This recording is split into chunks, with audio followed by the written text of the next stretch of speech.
Hello students. So today we'll start with our last topic of this chapter, that is laser. Laser. What is exactly mean by the laser? Laser is light amplification by stimulated emission of radiation. Light amplification by stimulated emission of radiation. Laser.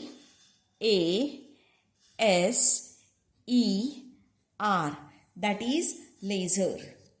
So what is exactly lasers and how they are useful in chemical analysis, that we are going to discuss over here.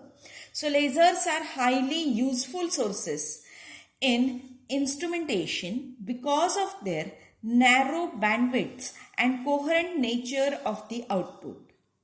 So very first laser was you can say that described in 1960s, and chemists found numerous applications for these sources in high resolution spectroscopy, especially in studies of chemical kinetics, where the speed of the reaction is in the range of 10 raised to minus 9 to 10 raised to minus 12 seconds. That means you can imagine, suppose if the reaction is so fast, we are not able to detect them by using any speed of reaction. We are not able to detect by using any other, you can say that, methods. So at that time this laser is very useful. So especially in kinetic studies of processes where lifetime is very less.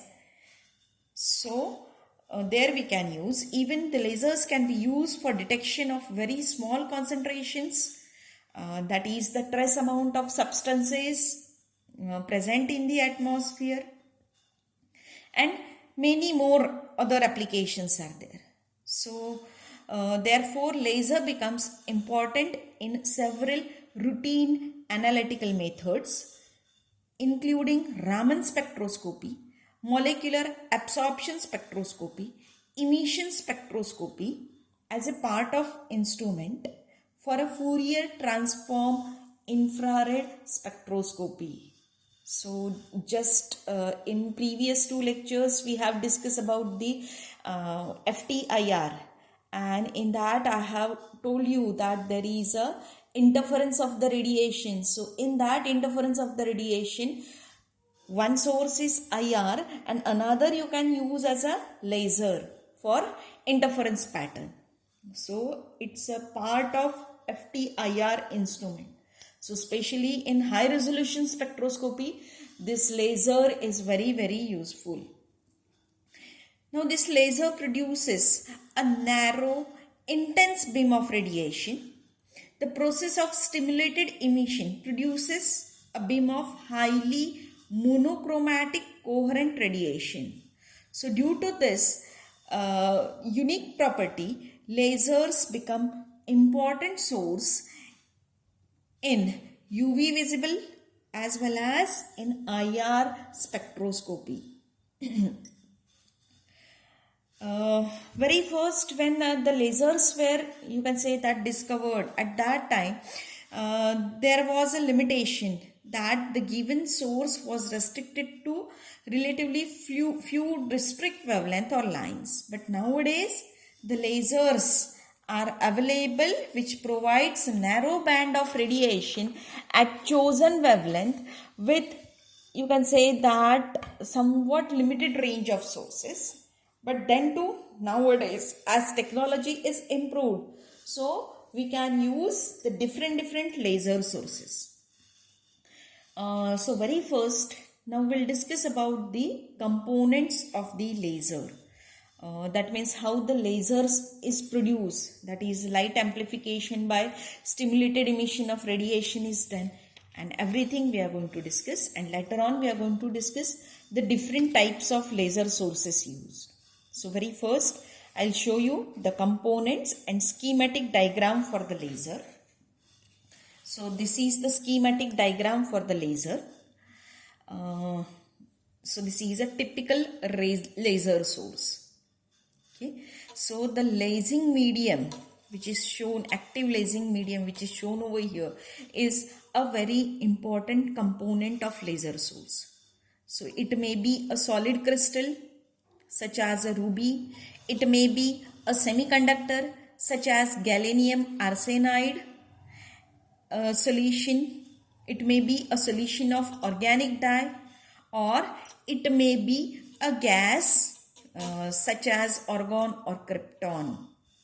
Okay, so this active lasing medium is very important. So it may be a ruby. Ruby is a crystal. Okay, so precious stone. It may be a semiconducting material. It may be a gaseous material. It may be a organic dye. So different sources, you can say that active lasing material is there, and depending on that, the different types of lasers are there, which we are going to discuss later on. Okay, so just we'll discuss about this. The lasing material is activated. How it is activated? It is activated by the pumping source, or by pumping the radiation. So these are the radiations which are pumped, or you can say that projected on this active lasing material. So these radiations are produced by using a power supply, external power supply, by pumping source. So when this radiation falls on that active lasing material, at that time few photons of proper energy will trigger the formation of a cascade of photon of same energy. So what will happen when this radiations falls on the active lasing material? At that time, cascade of photon of same energy is produced. Okay, or you can say that not a cascade is nothing but the number of photons will be produced. Okay, so what will happen? The laser, you can say that this laser material actually function as an oscillator, or you can say that resonator. So what will happen? The radiation produced by this lasing action is caused to pass back and forth through the medium for number of times by the pair of mirrors. So this is a mirror and this is a partially transmitting mirror. So whatever the photons, light photons which are produced, that are continuously strikes on this mirror. This is also a mirror. Okay, so they will strikes on the mirror. They will again and again back and through. They will pass through this, you can say that active lasing material. So this process is repeated for the numerous times. Okay, so additional photons are generated with each passes and leads to enormous amplification. The repeated passage also produces the beam that is highly parallel, while the non-parallel radiations, so these are the non-parallel radiations. Okay, so these non-parallel radiations escape from the sides of the medium after being reflected. So whatever the parallel radiations, that will pass back and through motion for the number of times, which are the non-parallel, that will escape out. Then what will happen? So due to this, you can say that this is a easiest way to obtain the laser. Okay, so number of times photons are passed repeatedly, and then you can say that the number of times it is repeatedly, you can say that energized, and then they will produce a constant, you can say that coherent beam of light, which will be a laser. Okay, now we'll see the different examples of the laser. So just we'll consider this diagram, and along with that we'll see some examples. So very first is solid state laser. Solid state lasers. So The first successful and widely used laser is a solid state laser. It is a 3-level device in which ruby crystal is a active medium. Okay, ruby crystal is a active lasing medium. So ruby is nothing but primarily it is a aluminium oxide which contains approximately 0.05 percentage of chromium 3 distributed among the aluminium 3 lattice site. So ruby crystal is, as we know, it's a red colored crystal which is a aluminium oxide in which chromium 3 is present. So this gives you red coloration. You can say that this chromium 3 present gives the red coloration to the crystal. Okay. So these chromium 3 ions are active lasing material. In early lasers, the ruby was machinized into a rod of about 4 centimeter in length and 0.5 centimeter in diameter. So you can imagine the ruby crystal, this active lasing material is ruby crystal and it is 4 centimeter long and diameter is 0.5 centimeter. So now the pumping source is somewhat different in this case. So flush of tube, or you can say that flush tube, which is often a xenon lamp which is coiled around this lasing medium. So which is coiled around the ruby crystal. Over here I have shown the pumping source or radiation source as a different, but in that solid state crystal, solid state vessel, it is, you can say that, wounded on this active lasing material, or you can say that it is coiled on the active lasing material. So it produces the flash of light. Pumping was discontinuous and a pulse beam was produced. So nowadays continuous wave ruby crystals or this solid state lasers are available. Now one more in this solid state lasers, along with the ruby crystal, one more type of laser is available which is known as NDYAG laser. Okay, NDYAG laser indicates, ND indicates neodymium. Okay, it consists of a neodymium ion in a host crystal of yttrium, aluminium, garnet. Y indicates yttrium, Ag indicates aluminium, garnet. So this is a host crystal. So this system offers the advantage of being 4-level laser, which makes it easier to achieve population inversion than with the ruby laser. So it gives you better result than that of ruby laser. Now this laser has a very high radiant power output at 1064 nanometer, 1064 nanometer, which is usually a frequency double to give an intense line at 532 nanometer. So this radiation is used for pumping tunable dye lasers. Okay, so what are that? That will dye lasers that we'll discuss later on. Now second type is gas lasers.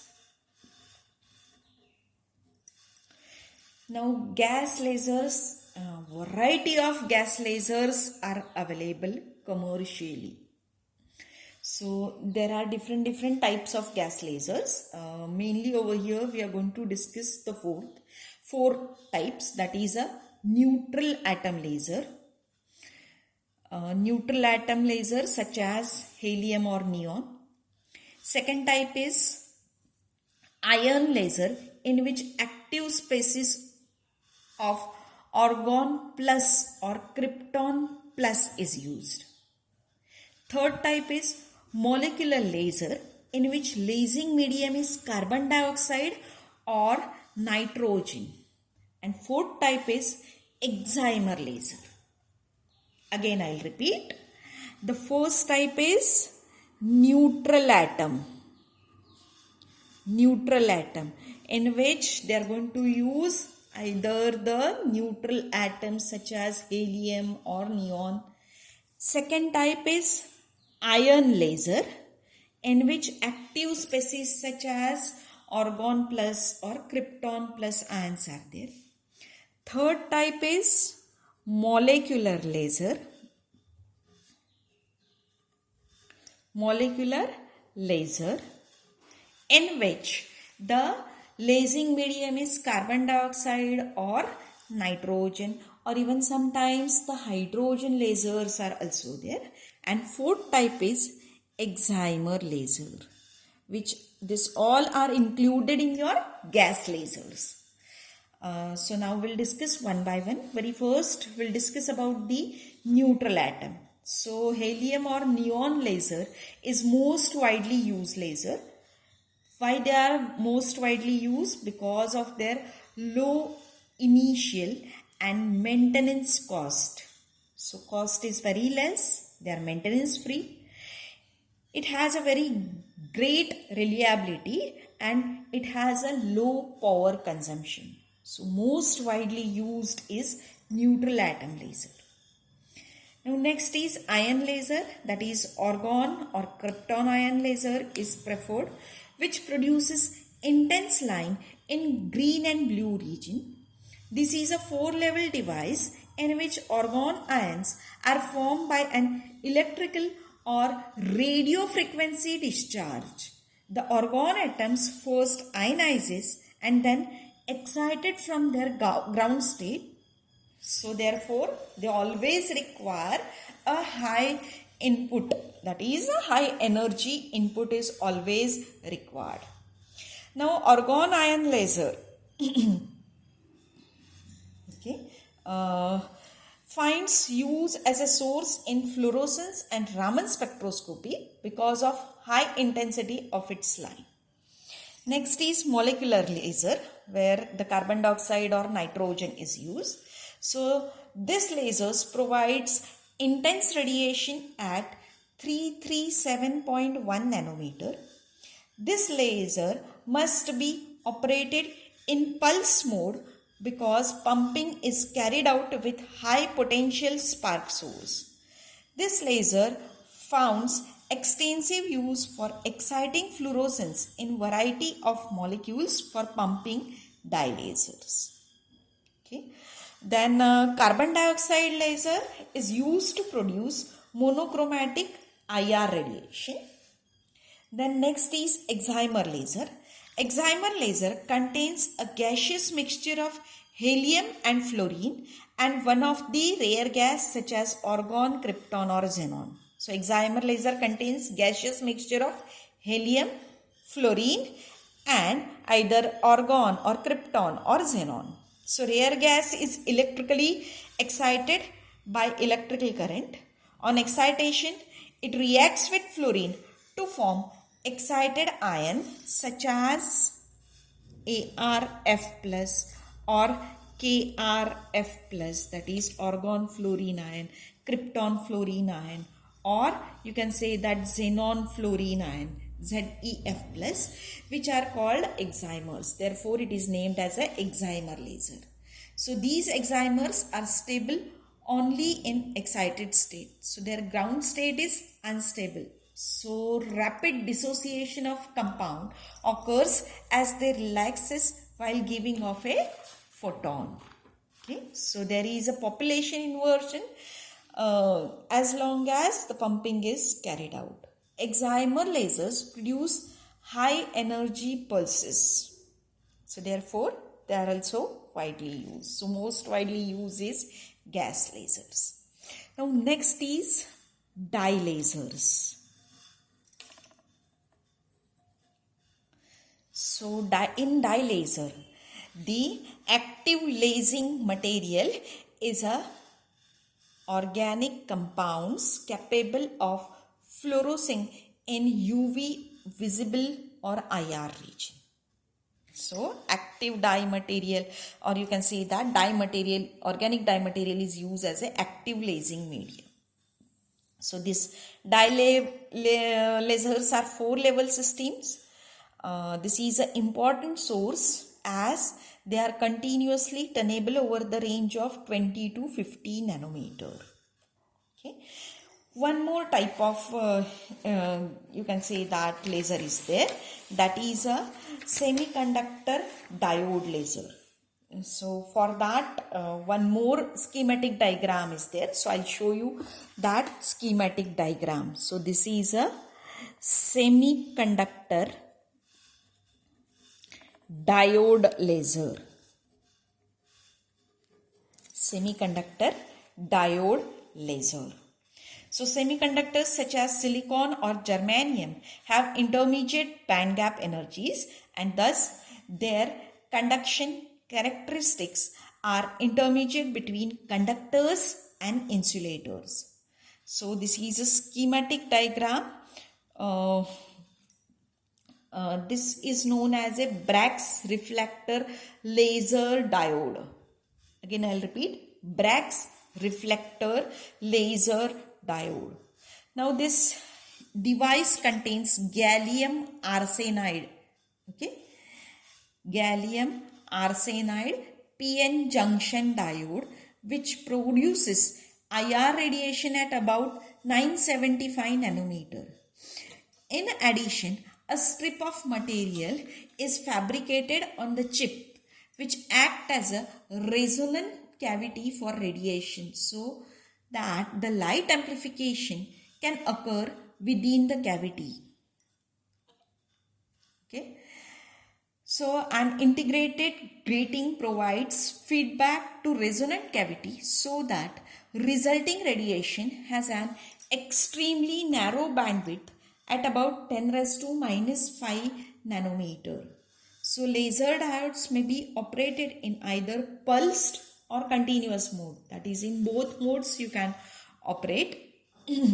The main limitation of this laser is to use in spectroscopic application. It has a limited wavelength range.